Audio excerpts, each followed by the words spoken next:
Recent study shows kids are spending more time online than ever before. And that research by Common Sense Media reports a 17% increase in social media use amongst kids, even as young as 8 in just the last few years. Now, experts say certainly not all screen time is bad, but there can be lots of trouble, unfortunately, lurking online. And it's really our job as parents to ensure our kids know the potential dangers with this portal to the world. So I turned to the chief parenting officer at Bark Technologies, which is a parental control phone monitoring app designed to keep kids safe online, about what tools we can use to promote safety online. Tanya Jordan tells me the first step is to not panic, but be aware of some new trends like virtual sleepovers, where kids go to sleep with friends over the phone overnight via video chat, often with the opposite sex. So experts advocate having a talk with your child about the risks. Say, here are the things that I think could happen, and how are we going to navigate these as a family? What are we going to do if those happen? How will we address those? So first step, don't freak out. Second step is to have a really candid conversation with your child and make sure it's ongoing.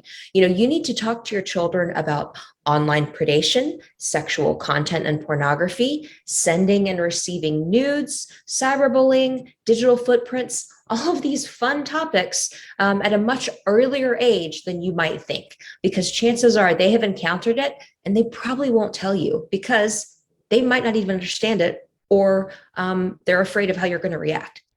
Yeah, Jordan also tells me to look for signs of cyberbullying, either done by your child or to your child, like being really withdrawn, eating more or less, or if something just seems off, it's okay to ask.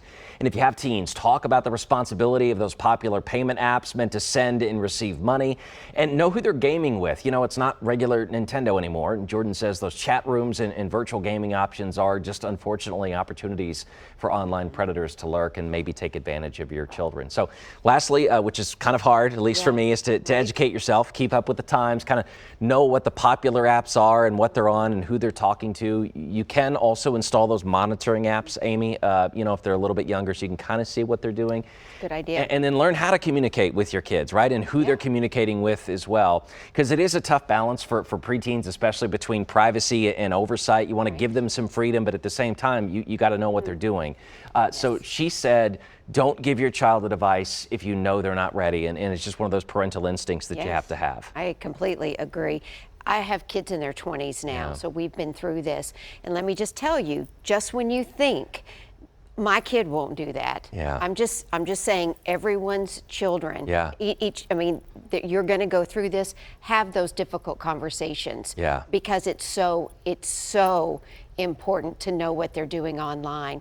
It's a scary world out there. Absolutely. And she said, make sure too, you don't just come in and take their phone and scold them if they've done something. Have a sit-down conversation, explain why it's dangerous and important at the same time. Very good. Great information. Right.